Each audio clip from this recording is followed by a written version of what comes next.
मैं चाहूँगा वो भी अपने विचारों से आज इन दोनों महापुरुषों पर हमारा मार्गदर्शन करें। आदरणीय विवश कोच जी।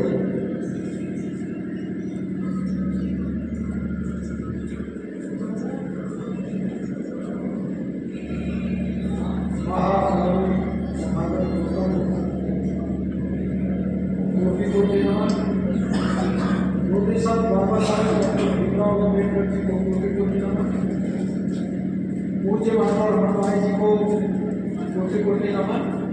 और उत्तर भारत के दैनिया आदरणीय ललय सिंह जी के लिए कोटि कोटि नमन करते हुए आप सभी सामने बैठे हुए विद्वान लोग, मंच पर आसीन सभी विद्वान लोग, आप सबका आदर करते हुए आपने मुझे अभी तक ऐसा पाया होगा कि मैं मंचों से कभी बोलने में सक्षम नहीं रहा। मुश्किल से कभी कभी ऐसा मौका लगा होगा कि मैं बोल पाया हूँ, नहीं तो मैं बोलता नहीं। मैं व्यावहारिक रूप से अपने को ज़्यादा ढालता हूँ। आज हम जो बात करेंगे पूज्य माता रमाबाई जी के बारे में, अभी आपने बहुत अच्छे विद्वानों को सुना है, उनके जीवन परिचय के बारे में, उनके संघर्षों के बारे में। उन्होंने बाबा साहब के साथ मिलकर के जो भी समय में 37 साल में वो रहे, पूरे कष्ट झेल करके, और उन्होंने बाबा साहब का पूरा साथ दे करके एक विश्व के सिंबल ऑफ नॉलेज बनाने में उनका मुख्य योगदान था। और आदरणीय ललय सिंह जी जो जाति अपना लिखना नहीं चाहते थे, उनके बारे में भी मुझे ये पता चला कि वो भारतीय बौद्ध महासभा के सर्वप्रथम सदस्य बने थे, और इसीलिए वो अपनी जाति को नहीं लिखना चाहते थे क्योंकि वो बौद्ध थे। आज इन बातों पे मैं चाहूँगा जो मेरी बात मैं कर रहा हूँ वो आप सबकी बात होगी। तो दो चार बातें हैं जिन पर हम बातें करेंगे। एक तो बड़ी समस्या आती है, लोग जो बात आपस में जो हम विचार विमर्श करते हैं तो उसके बारे में कहते हैं कि कोई अद्वितीय शक्ति तो है जो इस संसार को चला रही है। मैं आपको इस तरह से अपनी बात को वहां तक ले जाऊंगा, पूज्य माता जी के चरणों में और आदरणीय ललय सिंह यादव जी के मार्ग की ओर में इन बातों को ले जाऊंगा। तो ये जब कोई आदमी कहते हैं, बहुत सारे लोग कहते हैं कोई तो अद्वितीय शक्ति है जो इस संसार को चला रही है, मैं आपको इस ओर अपने ध्यान के साथ ले जाना चाहूँगा कि यदि कोई शक्ति है तो उसको क्या लोभ है, क्या उसको लालच है कि वो अपनी प्रेयर कराता है, और प्रेयर भी कराता है तो विभिन्न भाषाओं में कराता है, तो विभिन्न स्थलों पर जिनके स्ट्रक्चर अपने अलग अलग होते हैं उन स्ट्रक्चरों में अपनी प्रेयर कराता है। क्या ऐसा हो सकता है? सबका रहन सहन अलग अलग है, क्षेत्र वाइज है, तो क्या शक्ति में जो लोग ऐसा मानते हैं, जो शक्ति को मानते हैं, तो वो लोग ये भी तो कहते हैं कि उसकी मर्जी के बिना पता नहीं हिल सकता है, तो जब पता नहीं हिल सकता है तो इस आदमी या संसार के किसी जीव की क्या हिम्मत है कि वो अपने तरीके से काम करे। देखो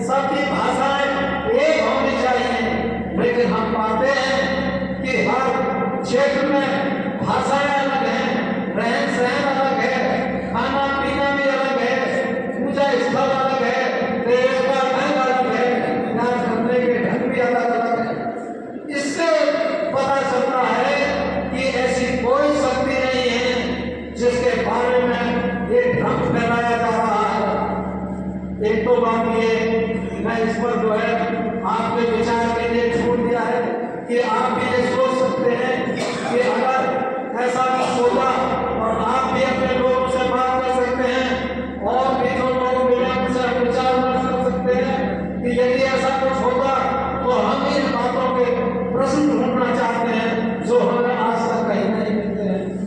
तो दूसरी बात आती है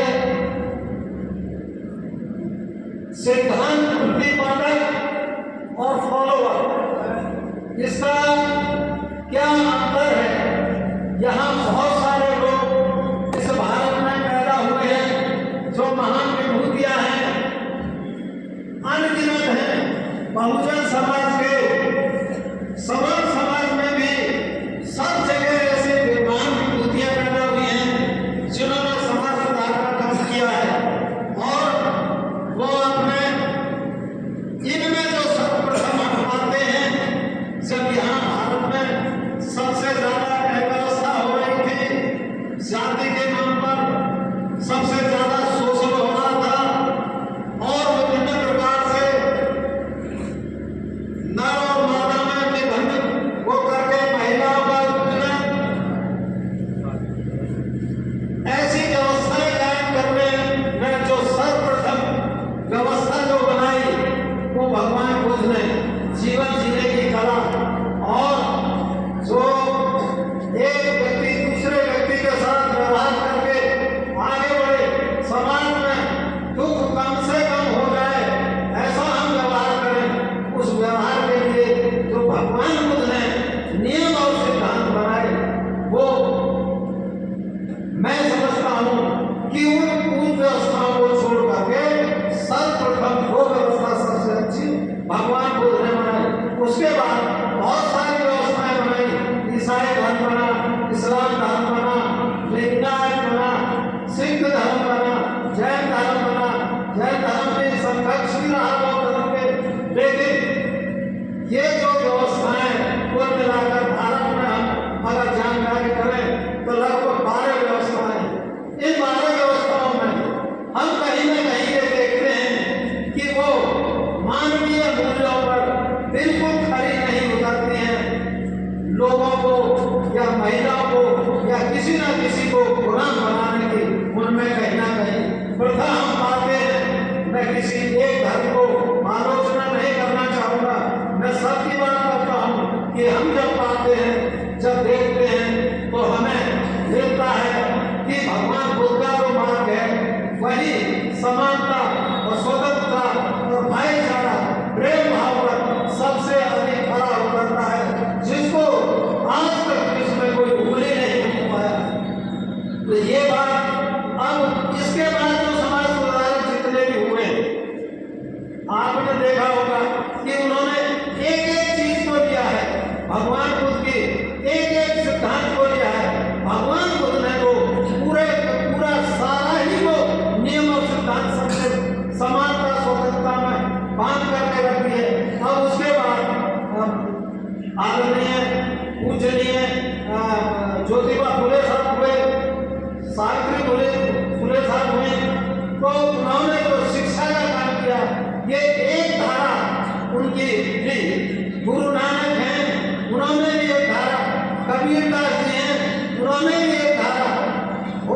कुल टोटल जो भगवान बुद्ध ने जो बहुत पूरा सिद्धांत बनाए, सारे नियम बनाए जीवन जीने के, उसने सबने प्रचार सबने एक साथ नहीं किया है, बल्कि एक एक धारा को पकड़ के और उसको आगे बढ़ाया है। मैं ऐसा मानता हूँ। अब ये सवाल आता है कि साहब हम धर्म की आवश्यकता क्यों है, मनुष्य को धर्म की आवश्यकता क्यों है, क्या बिना धर्म के काम नहीं चल सकता। बहुत सारे लोग चर्चा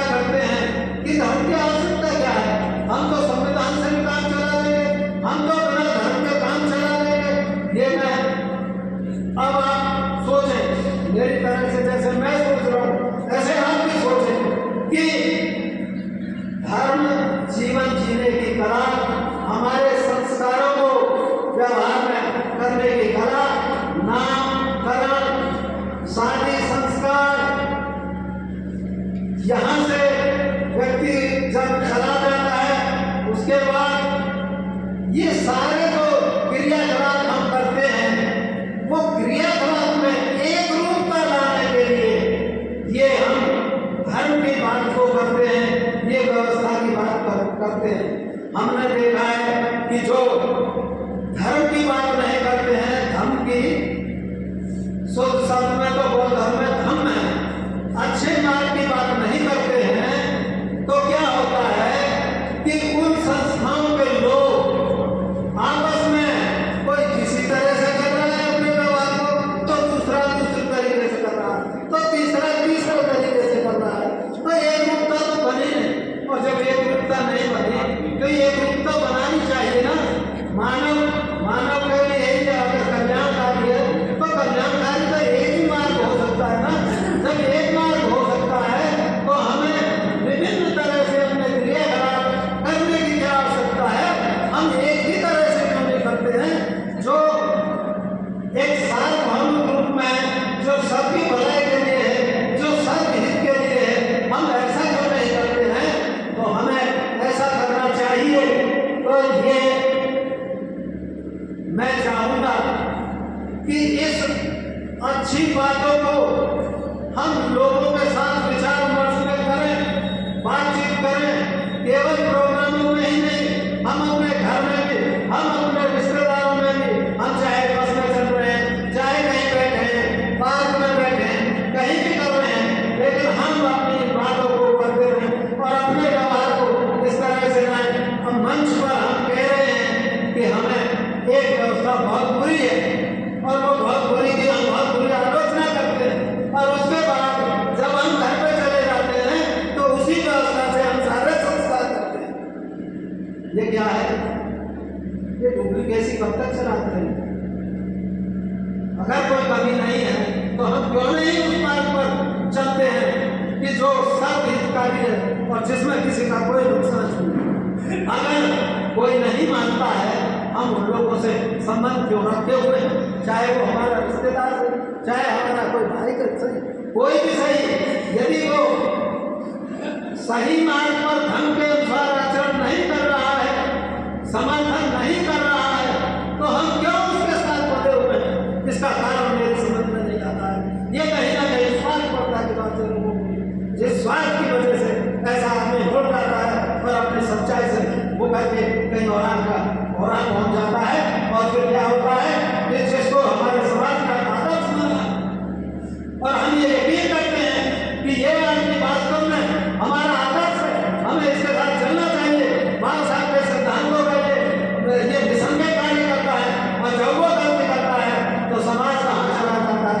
समाज फिर वहां जाता है, कहता है वो भी तो ऐसा करते हैं, जब वो ऐसा करते हैं तो हम क्यों ना ऐसा करें?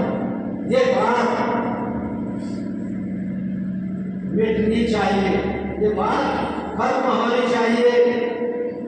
और भारतीय बौद्ध महासभा को मैं ये नहीं कहूँगा कि सभी लोग बिल्कुल एक जैसे हैं, लेकिन मैं ये कहता हूँ भारतीय बौद्ध महासभा का सदस्य या बाबा साहब की बनाई हुई संस्था का सदस्य या बाबा साहब के मिशन का कार्यकर्ता जो शिक्षित है, वो एक जैसी धर्म की ही बात करेगा, जो सर्वहितकारी है, सर्वकल्याणकारी है, और इसके अलावा अलग बात नहीं करेगा। इससे साथ ही मैं अपनी बात को जो गया अभी मैं समझता हूँ और भी विद्वान होंगे जिनकी बात मुझे सुननी है, मुझे सीखना है। अभी मैं सीखने की प्रक्रिया में हूँ, लोगों से विचार विमर्श